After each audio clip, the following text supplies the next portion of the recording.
Sa lipunang hinihimok ng teknolohiya ngayon, maaaring mahirap makakuha ng sapat na sikat ng araw bawat araw. Narito ang ilang mga paraan na maaari kang magkaroon ng mas maraming oras sa araw.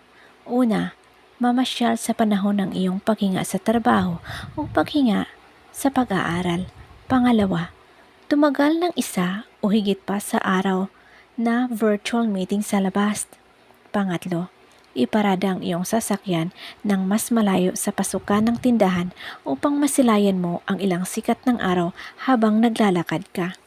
Pang-apat, kumain ng iyong tanghalian o merienda sa labas.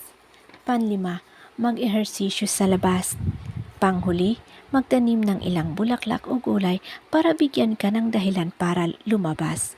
Bottom line, ang pagkakaroon ng sapat na sikat ng araw ay may ilang potensyal na kalamangan para sa iyong mental at pisikal na kalusugan, kabilang ang pagpapabuti ng iyong mood at pagtulog at pagpapababa ng iyong panganib ng ilang mga sakit.